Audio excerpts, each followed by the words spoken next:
years of age, or parents, because I conduct some parenting seminars as well, who are harried and in great problem because of the likes of, and I'm challenged because the organizers have given me just about 30 or 40 minutes to speak. Usually my seminars are about 8 hours spread over 2 days.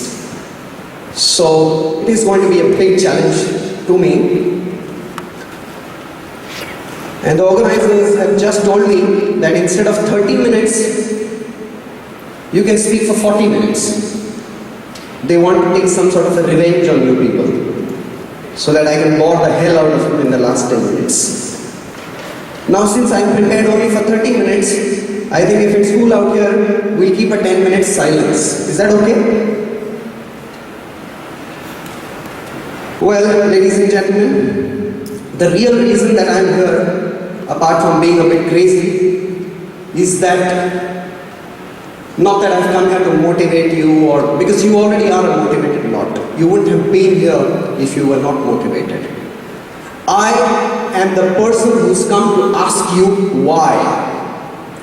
Treat me as the why guy. Why did you get out of bed today? Why did you walk down here? Why are you doing what are you doing? Not 10 years ago what you were doing. 10 years ago, we don't want to create a pattern. We want to know why. Why today? Why am I doing what I am? Most of us, especially you people, will be retiring by around 2050. Am I right? Given that you will have 60 years to work until, and technology will definitely cut those 60 years also shorter. They will make it to 55 years probably by the time you come for retirements. And this institute is the Indian Institute of Technology. We are talking of 2050, that's when you'll retire. But technology is changing us so fast that we don't know what it's going to be like 5 years from now. The way technology is making us to interact, to intersect, is really mind-boggling. How many of you have heard about the Norden bomb site? Any one of you? Okay, I didn't expect that anyone would know. Norden was a German-Swiss engineer way back during the World War days, and he developed a system whereby an aircraft that was flying at around 5,000 to 7,000 feet above the ground could deliver the bomb to a specific site. Now he developed that system, and the Americans, they hired him, and they spent a lot of money on this. And he had this complex physics and mechanical and everything done up very clearly because it was all projectile motion, etc. The problem was that after spending millions of dollars on this Norden bomb site and installing it on the aircrafts that were going to bomb the various German industrial places and the airports, etc., it had various gyroscopes and ball bearings, etc. Some contraption was there inside, and the contraption was supposed to explode if the plane flew down into enemy territory. Now, none of these planes, even after having this Norden bomb site installed on them, could attack the target.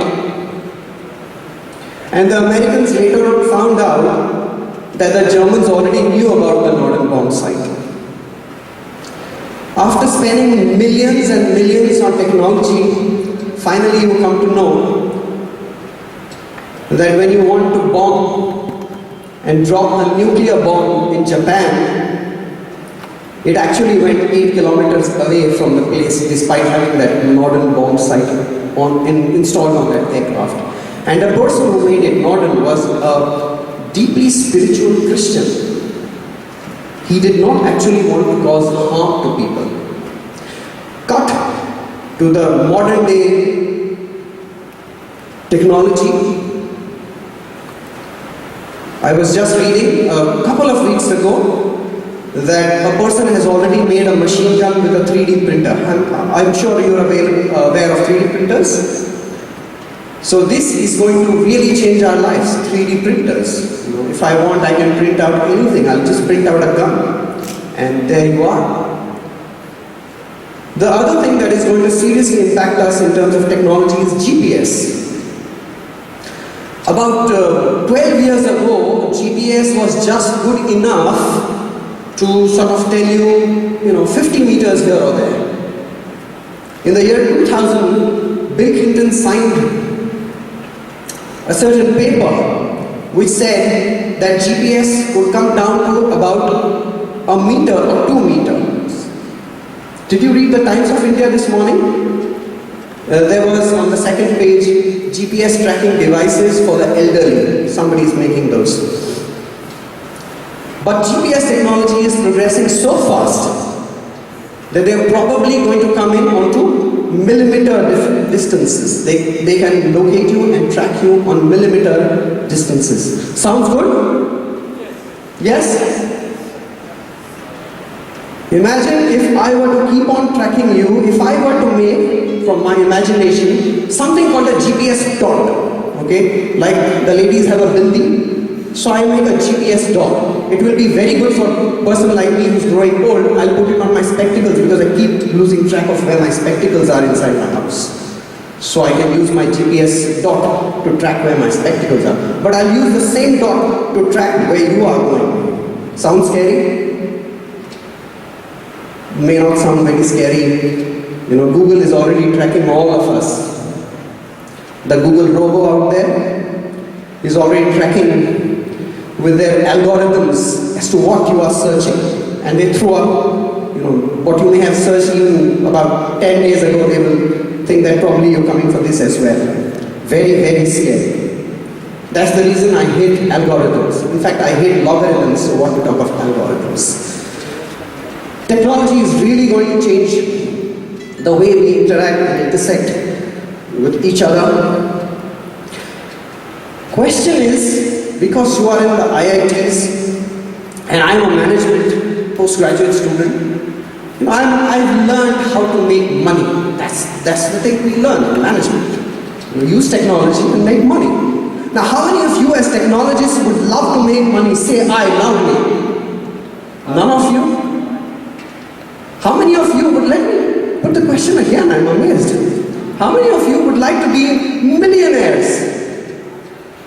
Oh wow, thanks a lot. Have you heard of Steve Jobs? Anyone out here have you heard of Steve Jobs? I expected, no one would have heard of Steve Jobs out here. Have you heard of Pablo Escobar? You've heard of Pablo Escobar? Wow, I'm in good company then. I'm a pharmacist, drugs, etc. So Pablo Escobar, a Mexican lad, 12 years old, makes his first thievery and robbery at that young age and goes on in his life in somewhere around the 80s to export tons and tons of marijuana, of opium, and later on of heroin. And now his successors have taken to methamphetamines and what have you. Pablo Escobar was a billionaire. Want to have an idea of what kind of money he had during those days? When the police raided him, they found 1100 crore rupee notes in his drawing room.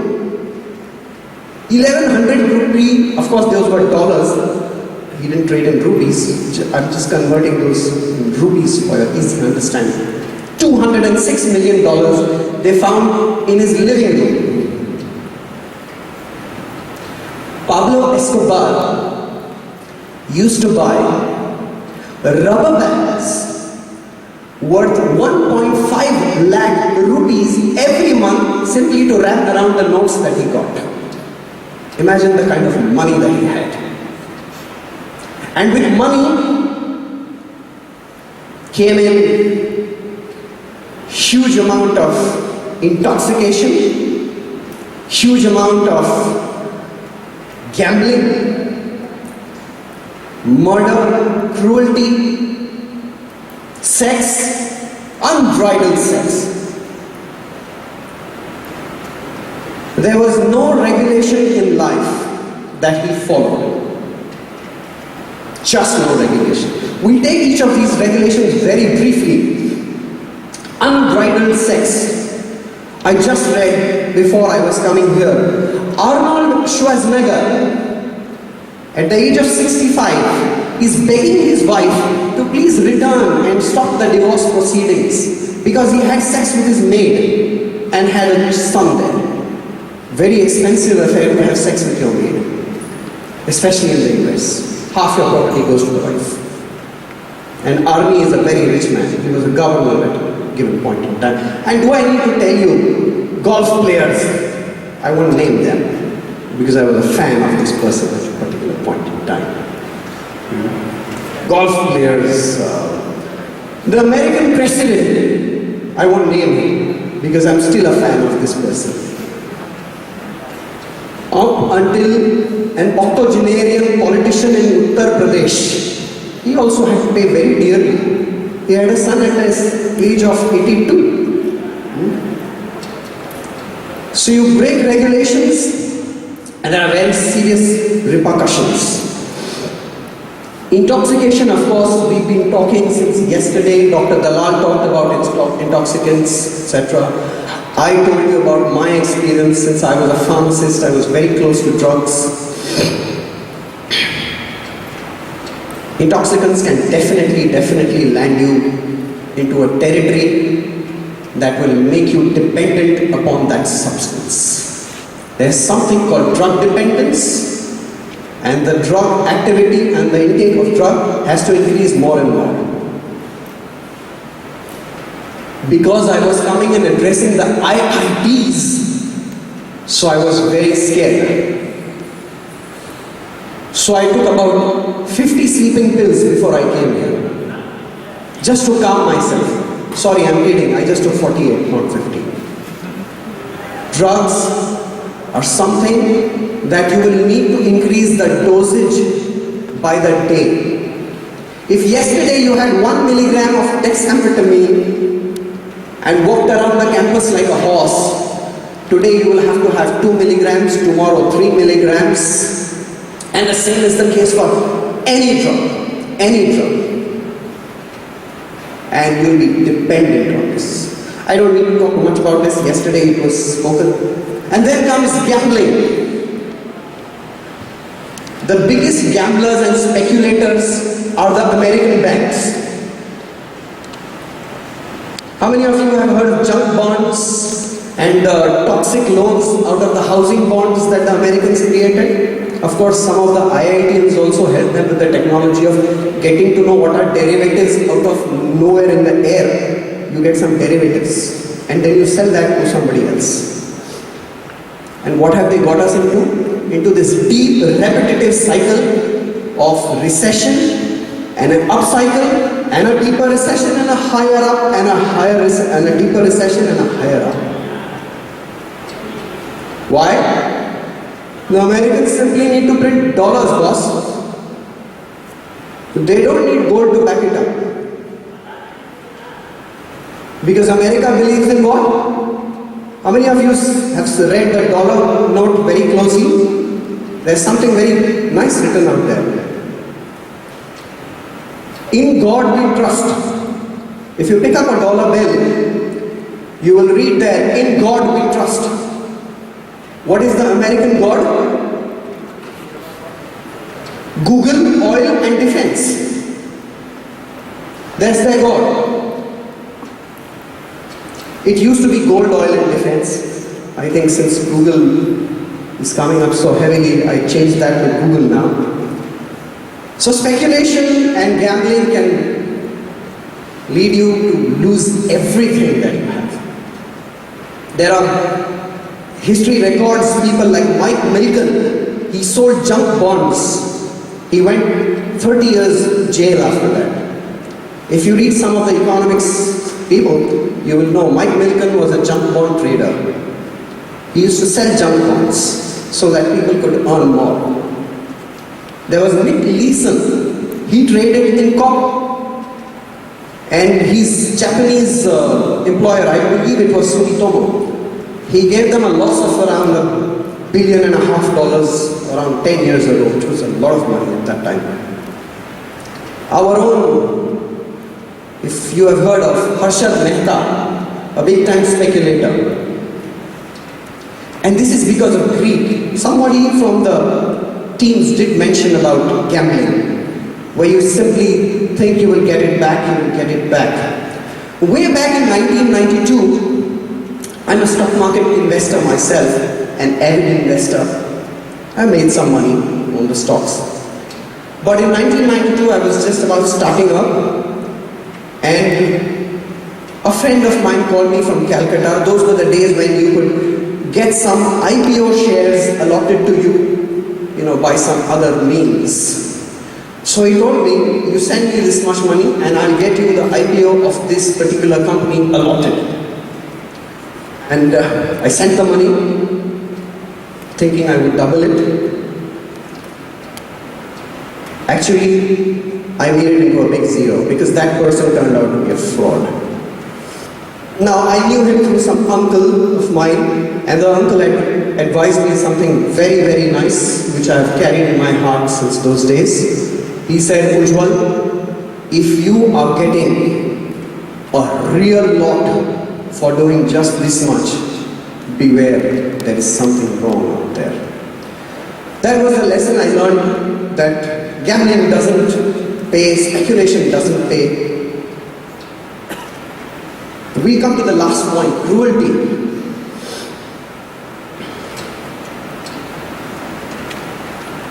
Pablo Escobar would kill people at the drop of a hat.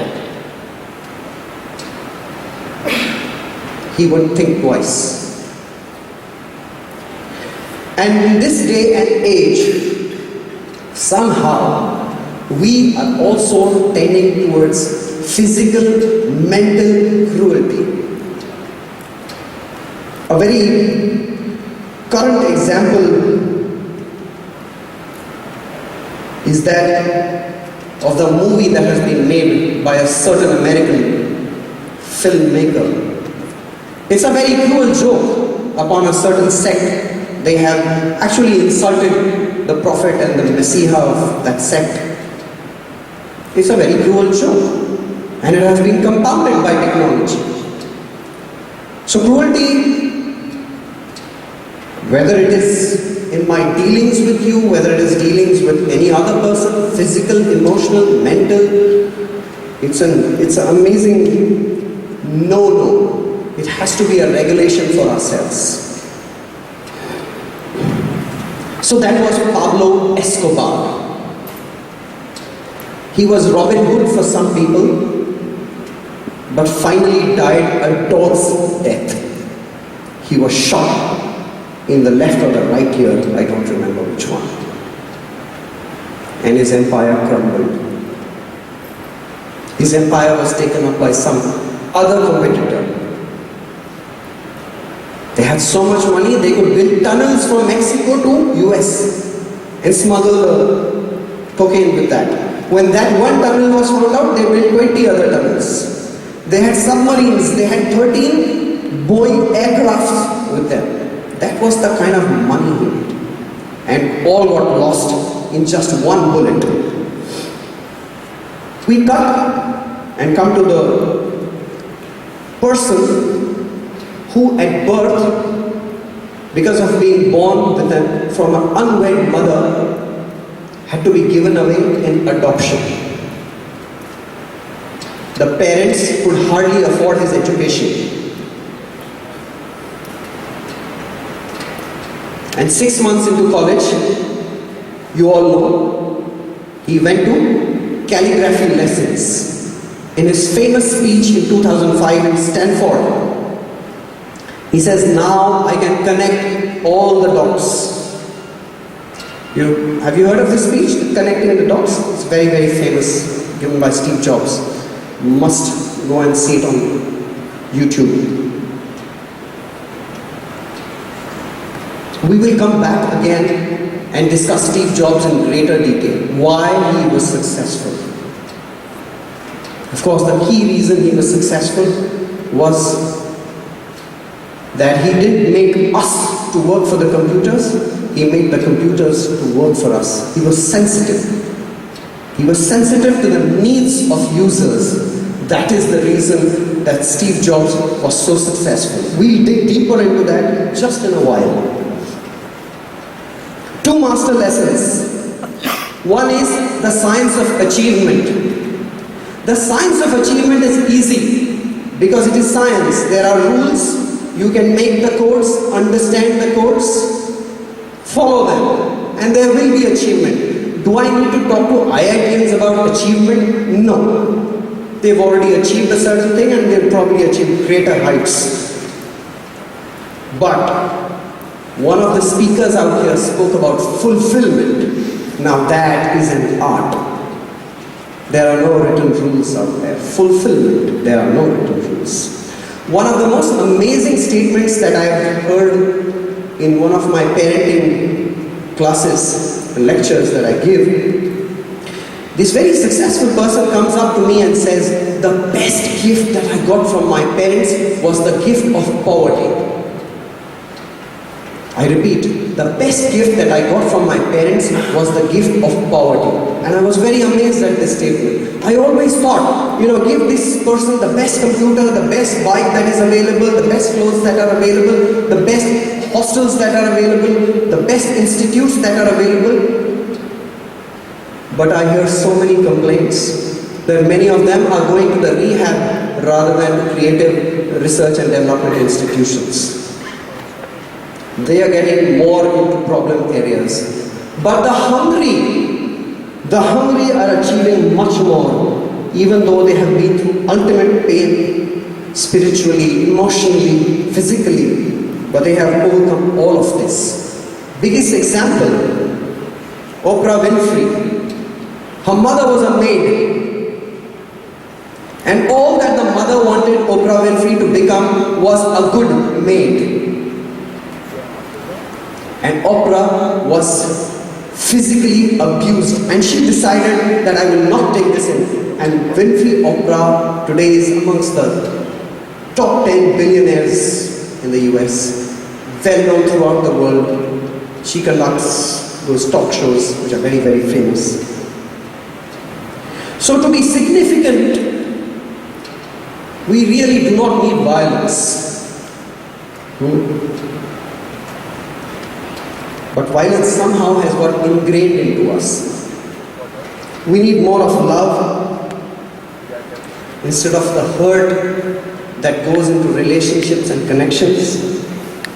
One of the most cruel acts that we perform, I've done it, I've been part of it also, I'm equally blameful for that, is ragging.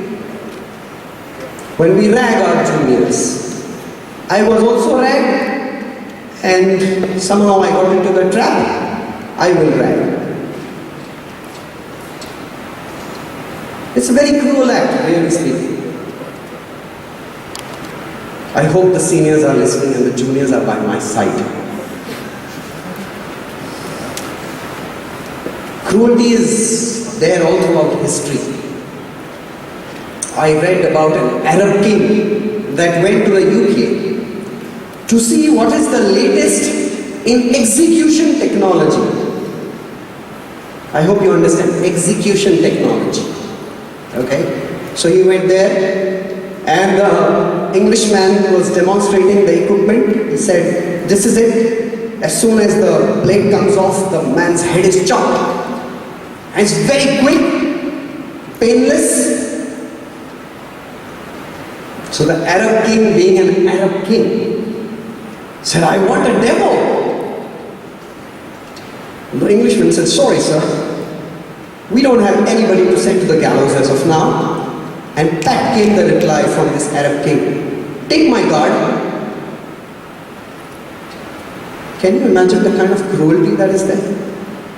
This is the person who's protecting the king, who's taken shelter of the king, and he says, take my guard. Why? He just wants to see a demo of how the gallows work.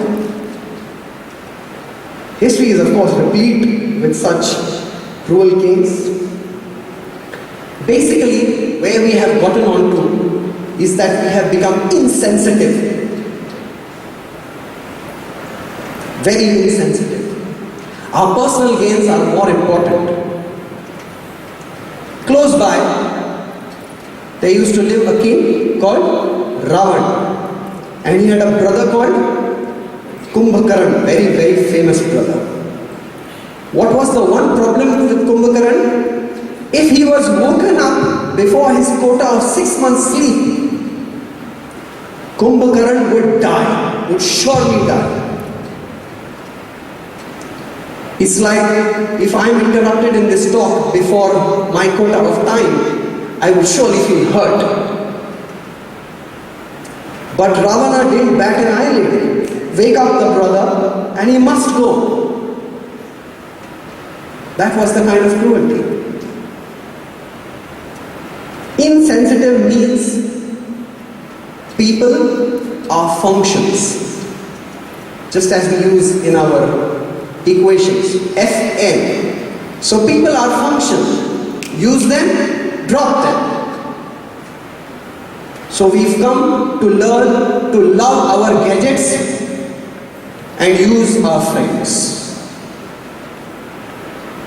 Love your gadget and use your friend. Just do it.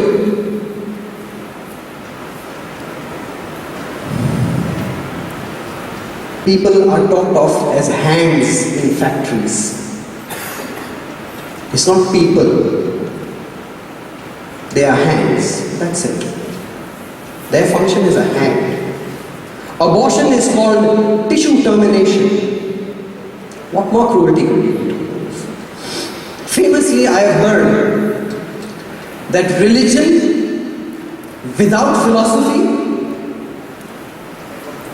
is a mere ritual.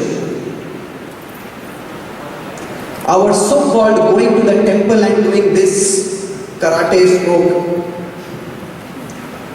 is of no use because hardly we understand as to why we are doing this. There is no philosophy that we are trying to learn. Why am I doing this, if at all? Why am I offering this stick that smokes? And philosophy without religion is complete mental speculation.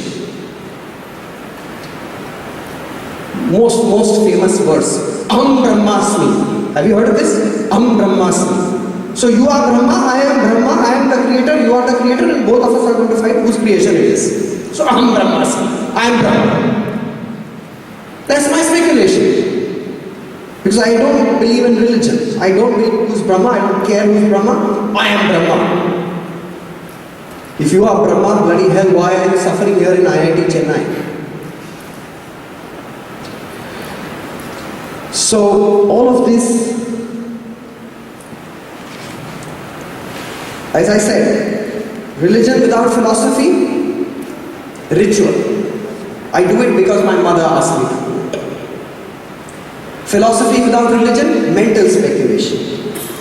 And since we were on the point of cruelty, I thought philosophy and cruelty is equal to terrorism. You have a great philosophy that you will go back. Just kill these people, you will go back. Misdirected philosophy and add to that some cruelty and you have the result, terrorism. And if you add religion to that, you bask in the security of that religion. That I will be secured because I am doing this for my religion. What use is such religion? For us, for anyone for that matter.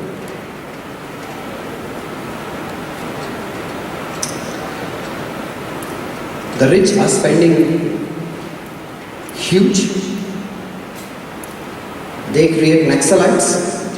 The leaders are being cruel. They are least bothered about what is happening to their subjects. But there is this law of karma. And the problem with this law of karma is that there is no facility for adding our interpretation or putting some assumptions to it. It's extremely powerful. As I was saying some time ago, that I also fell into this cruel trap of ragging my juniors. Many of us think biography. My biography is my destiny. My past is equal to future. One of the speakers out here mentioned about this. If you are always in the past and always in the future, when are you going to live your present? Of course, all of you here in this room would not subscribe past is equal to future. It is if you live in the past.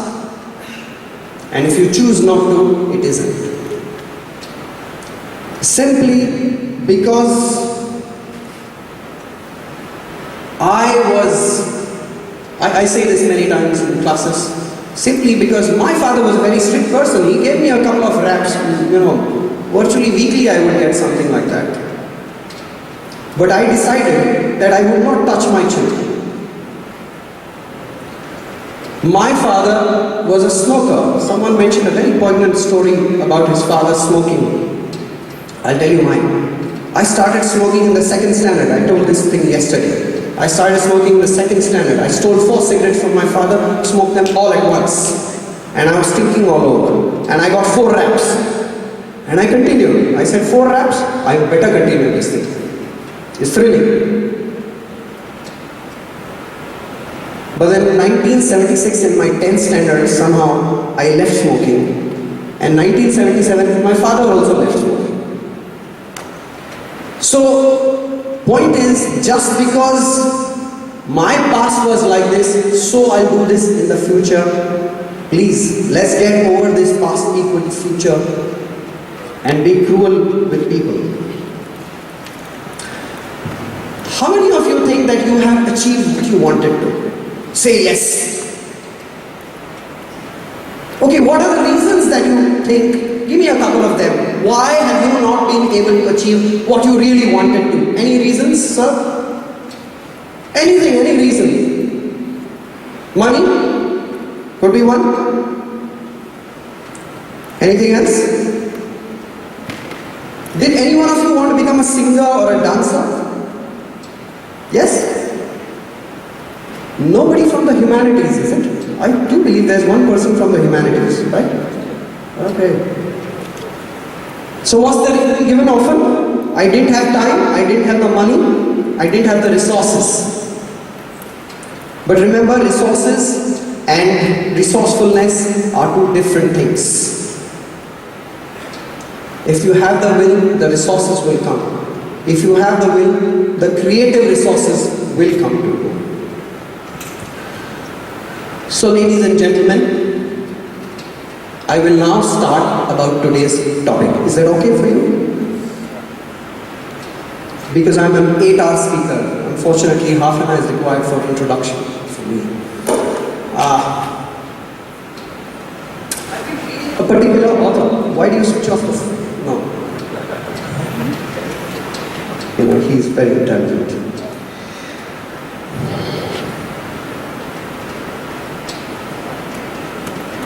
I've been reading a very interesting author called Simon Sinek. And he's written a book. You could all Google it off and see. And I'm going to talk about that as my concluding remarks. His website is called Start With Why. Start with W-H-Y. Okay, why. And he has given this very beautiful concept of 3 golden circles. Very simple, very beautiful concept. He's got this outermost circle, which he says is the what circle. And he's got this circle in between, which is the how circle. And the center circle, right in the center, is the why circle. And he very nicely puts it, let all of us know about the outermost circle. The what circle is very clear to most of us. What am I doing today? What are you doing today? What are you going to probably do tomorrow? What was done yesterday? The what circle is very, very clear. What is my company producing? That is very clear. Now comes a slightly difficult part. The how circle. How am I doing? How am I studying? How am I giving exams? How am I trying to run my company? This gets a little bit unclear. And the last one is the why circle. It's the fuzziest part for most people. It's the why circle. Why am I here? Well, I have answered this question. I'm here to give back what I have learned over the years. But why are you here? Why are you here in IIT? Anyone? Why are you here in IIT? Hey, come on, I need some answers. Why are you here in IIT? Yes? Hey, you don't know why you are here in IIT? To be successful. Okay? Anyone else? You wanted to be here.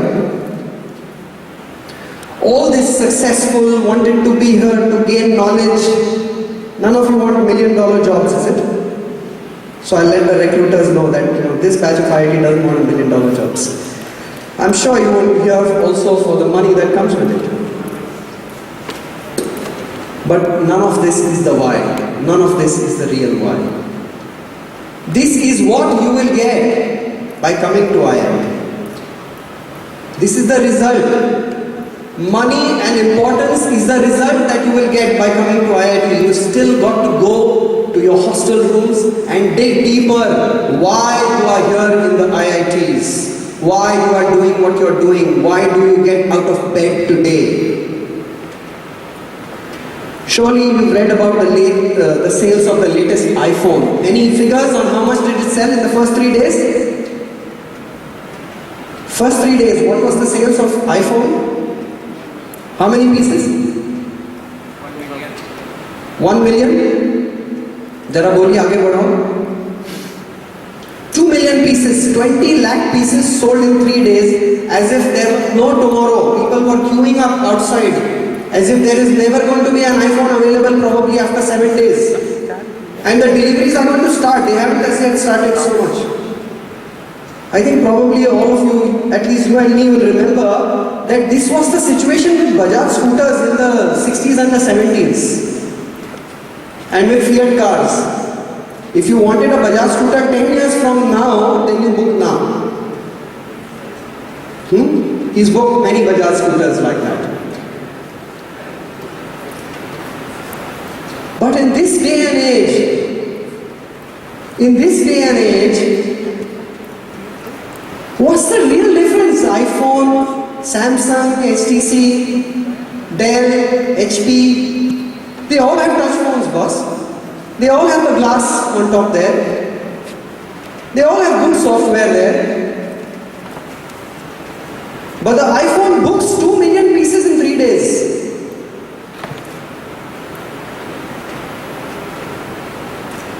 When the first iPhone was made, it was made from a plastic touchscreen, and Steve Jobs put it in his pocket, and he had his car keys also in the same pocket, and the car keys rubbed against that, and he said, sorry, I don't want a plastic, I want glass. And overnight they had to search for a company who would make that kind of a toughened glass with such sensitivity, and they got Corning into the whole game. Of course, that's another story of development. But the real question that we are trying to answer here is that HP, Dell, in fact HP was amongst the first 2-3 who came out with these handhelds. I remember having purchased a handheld in the year 2000. There were two options. You would go for a O2 PDA, or you would go for, there was another famous one at that time which has disappeared by now. And there was this HP handhelds, there were Symbians of course at that time. So HP was the first one to make a handheld, amongst the first few people. But today they are not selling any of this. So Apple could come and make a pitch to you. I have a phone that is a touch screen, has got great software, is made of aluminum body, has got glass on top. You could put a diamond or two, or you could gold plate it. Like to buy one? I say, yeah, okay. What's the big deal?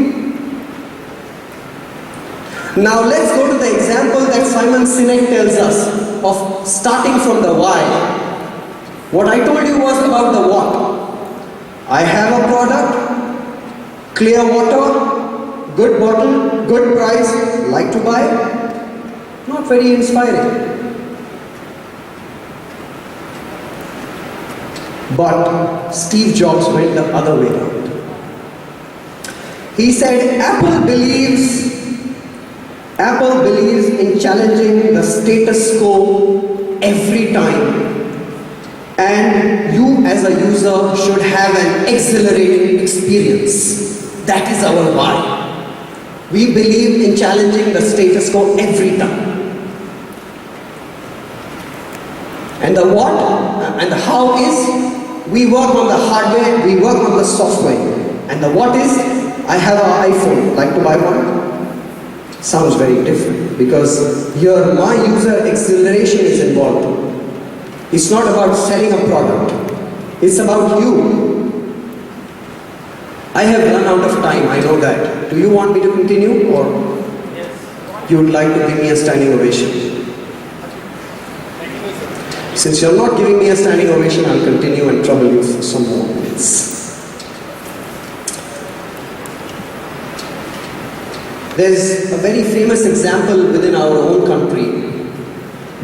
I'm sure some of you may have seen these ads. A full-page ad by Tata Steel. And there is this accountant, or there is Bhaicho Bhutia, she climbed the Everest, or there is some other football player in that full ad.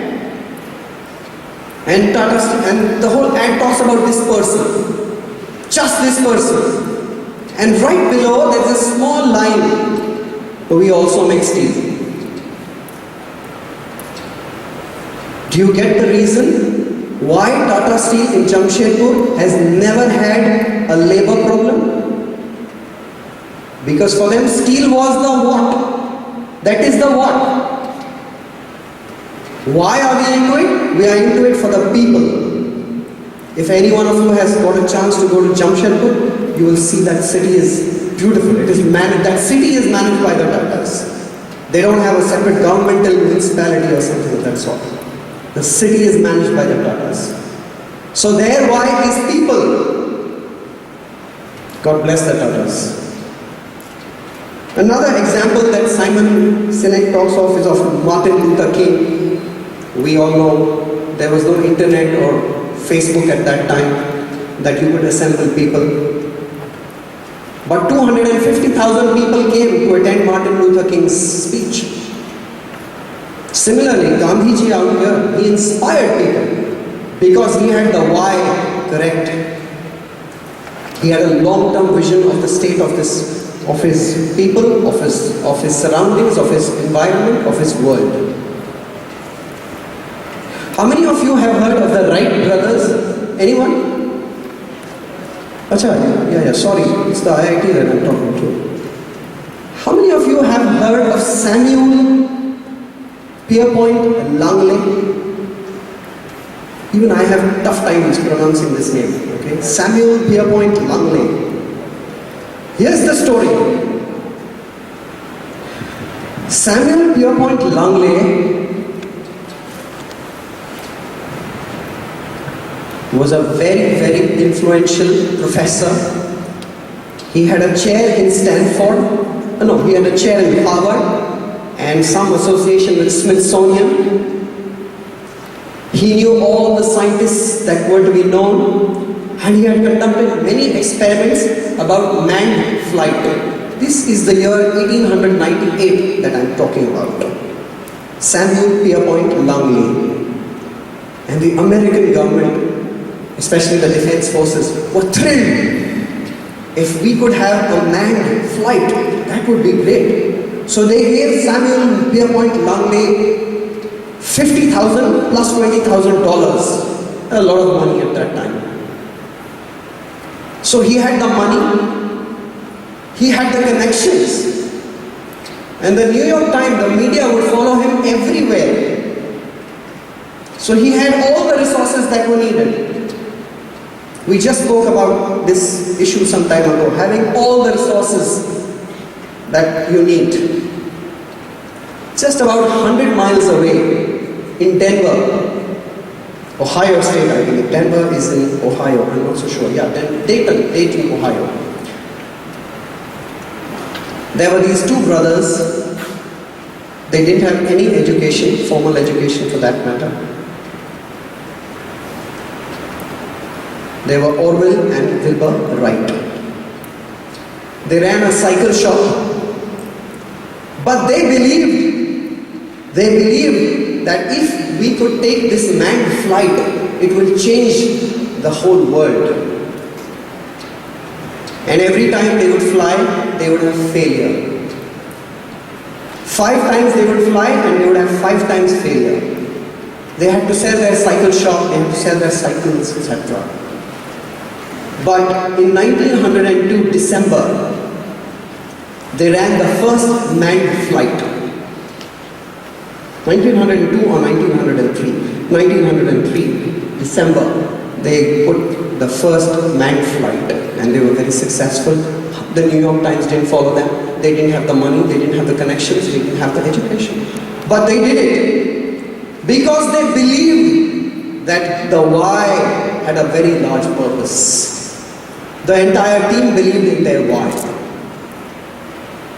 And what happened to Samuel Pierpont Langley? He shut shop. He completely shut his shop. Because he was after the millions that would come if he had got the manned flight first. The Wright brothers had a patent to it. Pierpont did try to improve on it, but couldn't. And he left. He could have taken a positive attitude and said, hey, Mr. Wright brothers, maybe we join hands and we can improve on this. But he just quit. Because his was the what of it. I want the what out of all this. I want the millions, I want the New York Times to follow me, and I want to be in Harvard or Smithsonian. That was the what. So, there are many such entrepreneurs in India also. Tulsi Tanti, the chairman of Riva Cars, the person who makes the electric cars, Mr. Maini. Ever since he was in college, he wanted to make an electric car. And he's pursuing his passion even now. Because he believes in a cleaner tomorrow. So many entrepreneurs. The couple, Mr. R. Sriram, I believe, and his wife, who launched crossword stores. They are so famous. The person who made Dosa Plaza across India. Many, many other places.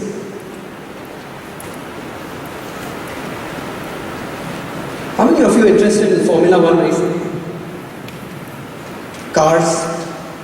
Okay, let's cut back to 1900s. You're given a car, let's say. So I want suggestions now. How would you improve the speed of the car such that you won the race? Any suggestions? Any one suggestion? How would you improve the speed of the car? Any suggestion from you? Any person from mechanical engineering? Or how would you increase the speed of the car? Search for a better fuel. Quick, anyone? Any other ideas? Sorry? Okay, improve the roads. Good. Tires. Tires, that's a good one. What else? Sorry? Improve the quality of the Engine. Okay. Brakes. So, this is very, very, very wrong of you. He is saying, make better brakes. Any of you agree with him? Any of you agree with him? You do. Sir, you got me. The reality is, one of the ways of making your car go faster is to have great brakes. Do you know how much the brake pads in a Maruti 800 cost to replace? About 6,000 rupees. In a Mercedes-Benz car, do you know how much it costs to replace? About 80,000 rupees to replace those. In a Porsche, how much does it cost to replace? 8 lakh rupees. Those are liquid cooled brakes. But the Porsche can go at 350 miles an hour. So what we are talking here, ladies and gentlemen, is that despite having all the speed, all the resources that we may like to have, that we may want to have, we must have the one major resource of brakes. And that brake is not simply just do it, that brake is why do it. If you got this why correctly, this why is in the center of your brain. If I may give you many statistics, I'll give you many formula, I'll give you many projections, but sometimes we say, it just doesn't feel right. This is the limbic part of the brain, which doesn't have any language to it. It doesn't have a code to it. It just feels and wills. It can have determination, it can have discrimination. And that's the part of the brain that all of us need to tap. That's the reason I'm to discuss with you and have a chat with you, that let's ask why do it. If we get the why do it right, ladies and gentlemen, I will see all of you at the top sometime. And if we don't get the why do it right, we will have 100 idiots telling each other all is well, all is well. Thank you very much for your attention.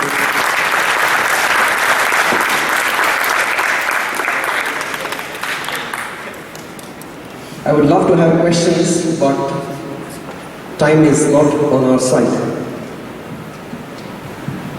Just before I end the talk, I'd like to express my gratitude to the management of IIT for allowing such a function to take place, especially the people who are here, sitting here, they have facilitated. And I'm very impressed with this DHRUVA business. I'm seriously impressed. It should be going around all across India, and IIT could be the flag bearer and the driver of this DHRUVA stuff. And I would also like to thank Gokul and many of his other team members who have taken very good care through yesterday and today. Thank you very much, and thank you for being a lovely audience.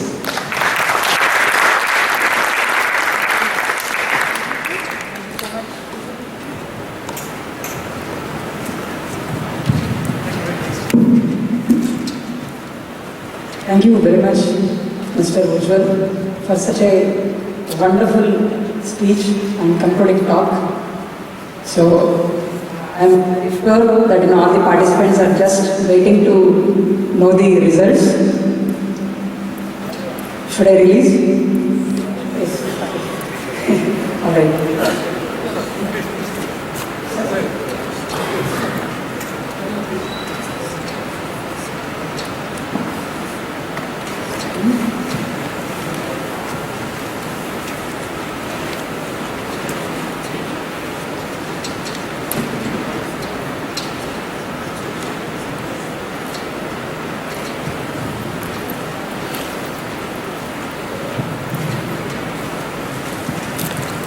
Good evening to you all. We had a very lovely speech from Mr. Ujjwal. Why is better than whatever you do, you should ask why. Not just it. Why do it? Okay. Where is the thing which one should carry back home? So, I got a great pleasure in announcing the result. First prize, right? First prize goes to Mr. Bhargav.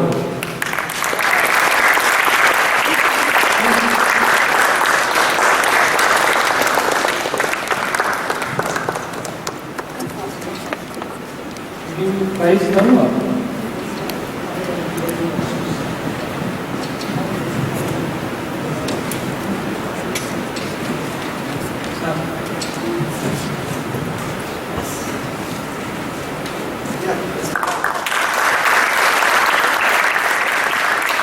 Gentlemen, hidden in this simple letter is 5,000 rupees also.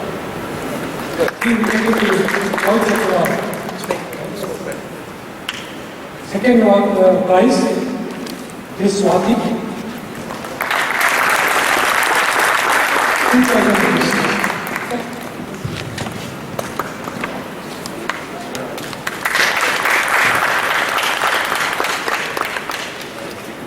Third prize, Mr. Praveen.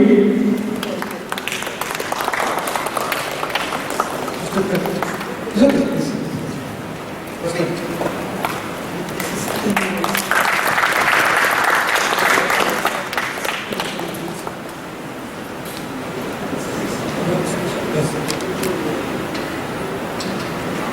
The team for the motion is placed first, and the team against the motion placed second. I request all the team members for the motion to please come.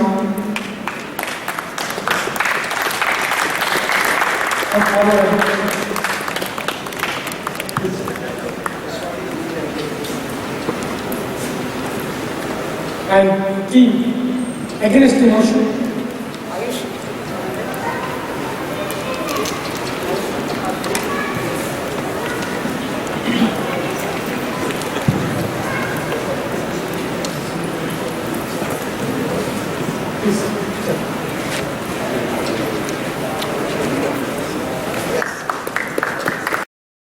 Please come. They're thinking of what to give. So Professor Srinivasan, he suggested we should give such a gift so that they remember the program. Yes, by Dhruva. So we are going to give these beautiful T-shirts to professors. So for you guys.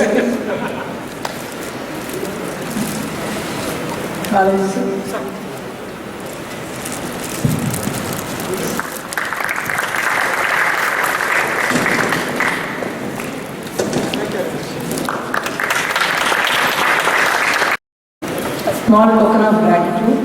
Actually, Mr. Ujjwal Jajoo is a very busy person in this business, training, etc. But he has taken out his very, very valuable time and coming all the way from Bombay to Chennai. So it is, of course, we can't repay. It's a small token of gratitude from side of Dhruva, Reflections-DHRUVA, IIT Madras.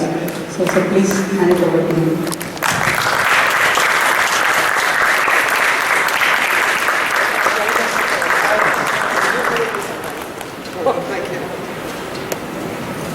Thank you very much, everyone, for participating in this wonderful event.